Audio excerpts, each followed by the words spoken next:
Good evening, everyone. Welcome back to PyroFalkon Plays SimCity 2013. In the last episode, I was indecisive about what exactly I was going to be doing for this episode, but I finally decided we do need people in there, and I haven't made an all-residential place yet, so I wanted to experiment with that. So in this city, I'll tell you why I'm not going to do this. Okay. So in this city, we have a small oil deposit here. Actually, it's not too small. It's actually fairly significant. So other than oil, I'm going to pull some oil up from the ground, and I'm going to I'm going to pull oil up from the ground, and I'm going to sell the oil, possibly some plastic or some fuel, just to give the city some money. But those will be the only jobs in this city. So the reason I decided that rather than making you watch this, I'm going to time-lapse it. And since so many of you guys have said how much you like the opening song, Bird in Hand by Jason Shaw at audionautics.com, I'm just going to use that as my time-lapse music. So I guess watch my moves and enjoy. Here we go.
And we are back, folks.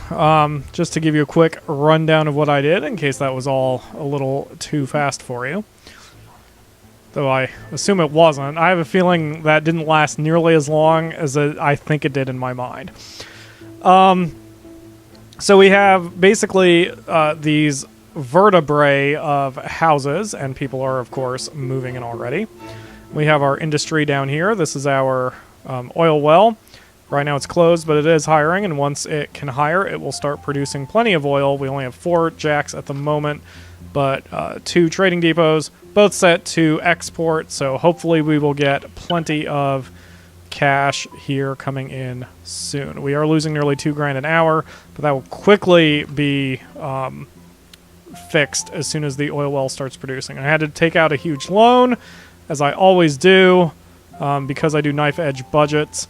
And then once we start to really get going, we'll start fixing it so we get more rich people to come in. All right, what? Akamura, she's talking to me, but is not mic'd. She has an item for me in Animal Crossing. Can I see it again? You're doing stuff. That's fine. Okay, so we are in triple speed, though. Now, I wanted to have plenty of money as a buffer just in case. If I have to, I will take out a loan. What is it? What's a sideboard? I don't know. I really need a chair in my Animal Crossing house. I don't have a place to sit or lay or anything. Shit, I got shit. That's a great sentence, man. Anyway, oh, and I'm using wind power because eventually, again, that's the whole point of this city, is that I need to get people moved in here, richy rich people, and richy rich people don't like stinky stinkiness. So, yeah, we're using clean stuff. Oh yeah, and I can now name the city, so the fourth city officially, ladies and gentlemen, is called Lee Dozer. That way, I will never forget, I promise. Although I'll probably forget. But anyway, but yeah, we want plenty of poor people in the city for now, just because, let's see. No oh, we actually have some unemployed people. That's actually good. Is it what chair? Oh, that's an office chair. Sure, I'll take that.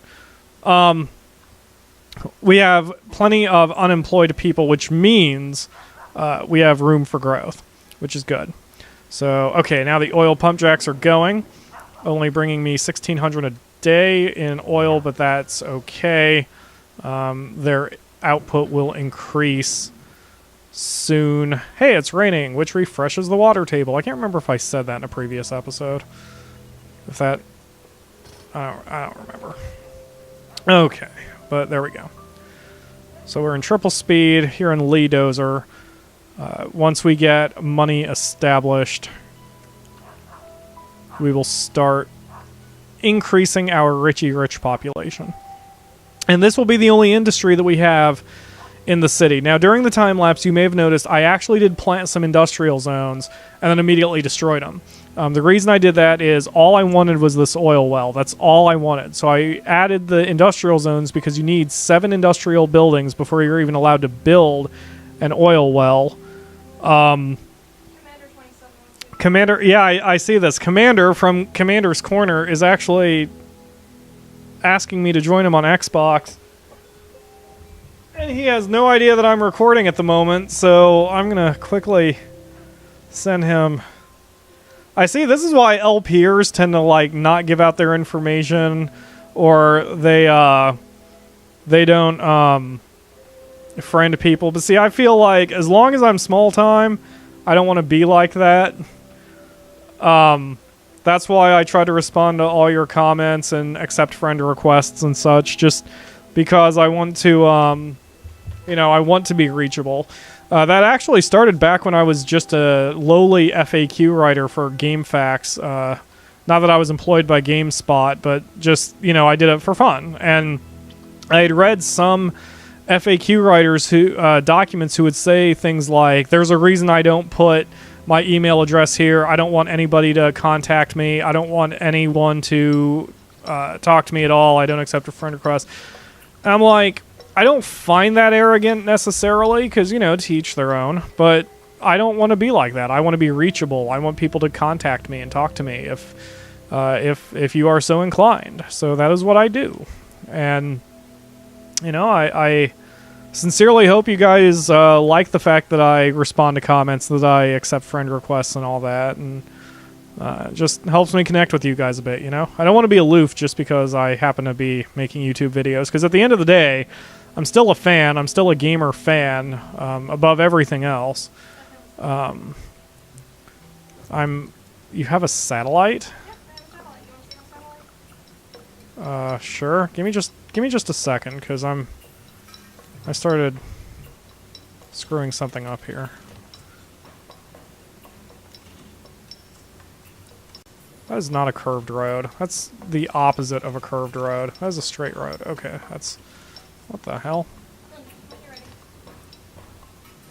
Oh, that's gonna look ugly as hell. Okay, wait a minute. We need to get the road to go... No, no, no. Make it straight, make it straight, make it straight.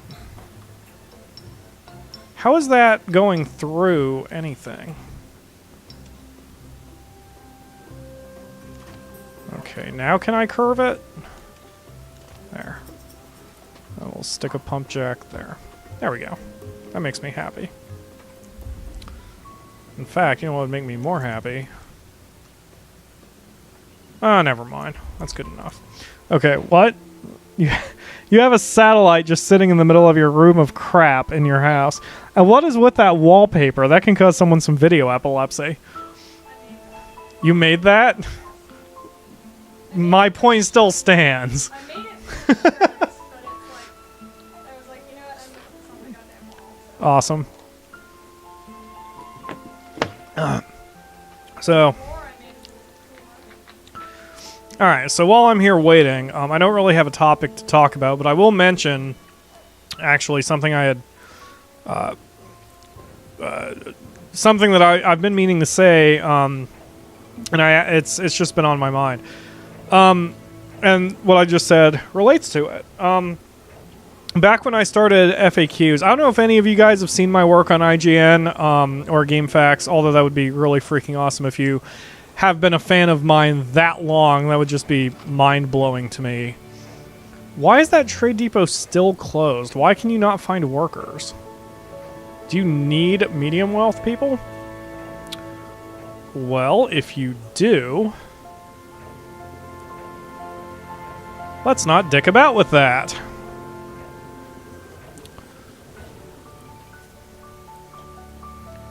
Okay, we're going to extend that outward. Extend out the streets. But this time, right at the end here, we're going to add a Richie Rich Park. Let's see, make sure I can actually freaking afford it. Yeah. That's good. And then...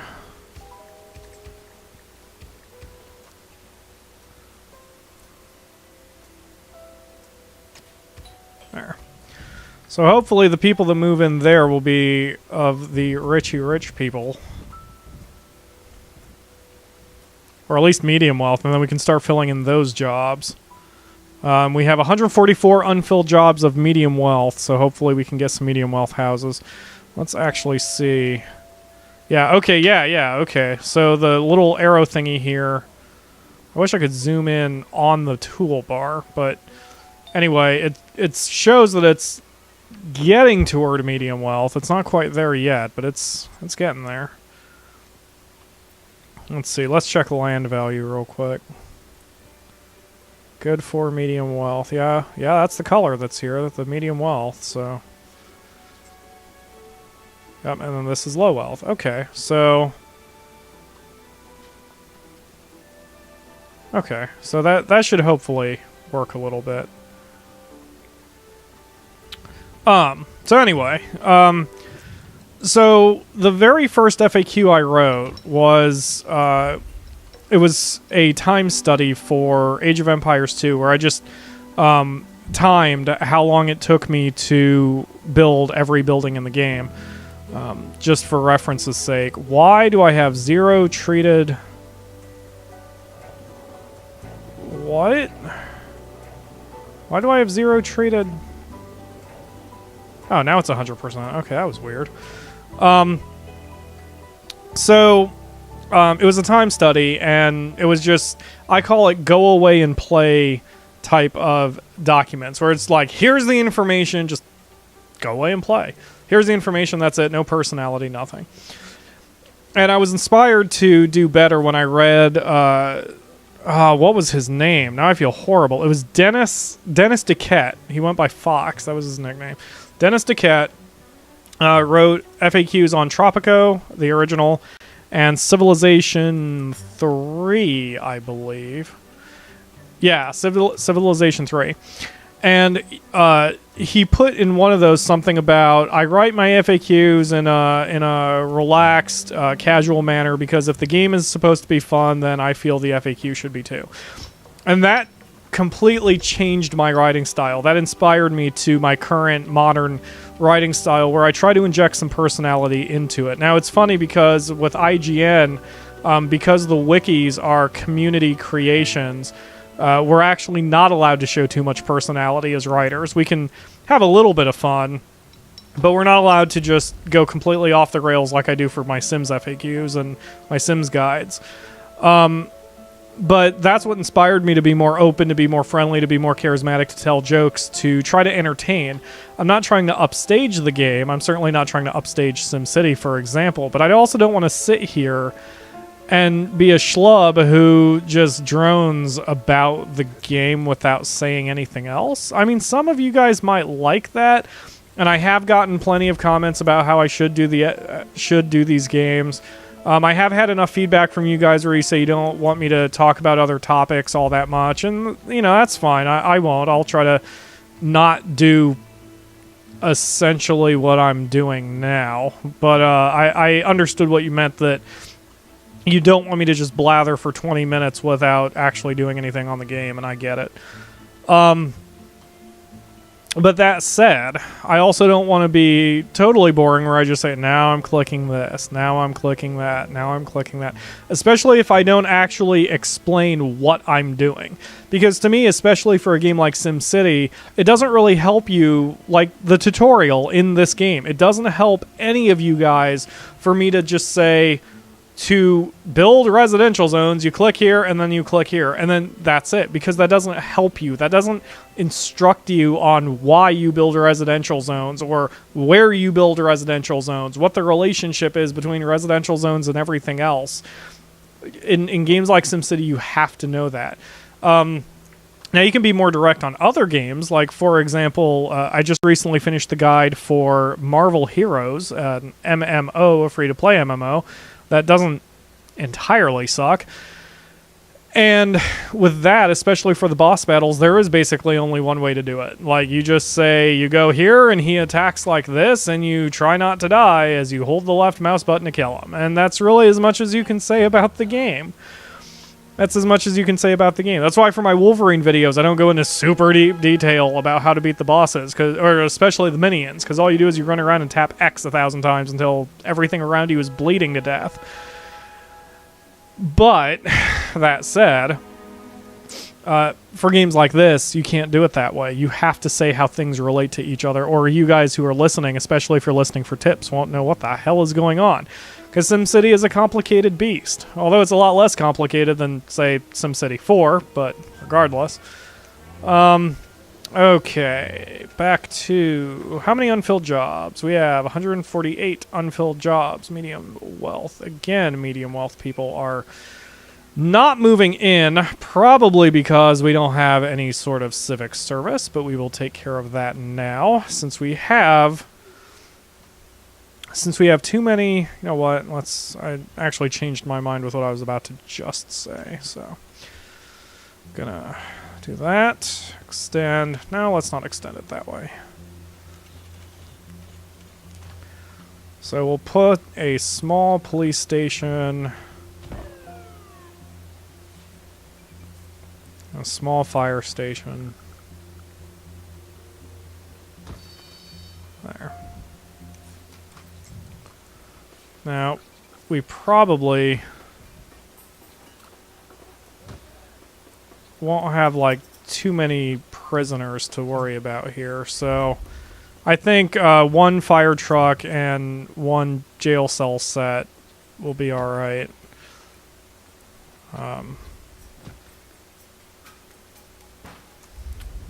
I just really am tempting fate with how much I just spent. Hopefully we can sell some oil soon. Is this trade depot not even getting oil? How much oil are we should be producing tons. Yeah, we're producing over 9,300 barrels a day. Okay, there we go.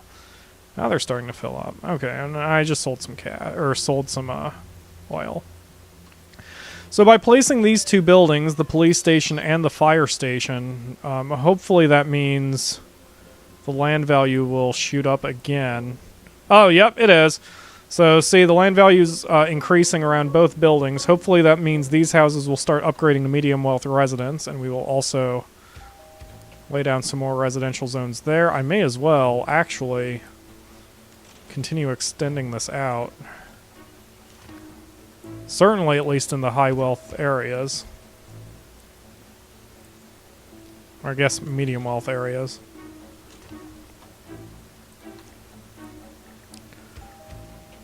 And I've been asked when I'm going to make a city for, I almost said communism, for commercialism for tourists. That will probably be city number 5. Although at this point, now that we have these 4 cities active, I don't want to start on city number 5 until we get our arcology operational. Since that's the end game, that we're trying to get all 4 great work sites going, I want to try to hold off until I do that, before I make city number 5. I think I said that correctly. I think I finished my thought. Well, anyway, hopefully you guys know what I'm talking about. And now that Lee Dozer is on its way and I'm belching up my orange juice, I will call this episode and see you next time for PyroFalkon Plays. Comment, subscribe if you haven't already. I appreciate it. And I'll see you next time. Bye.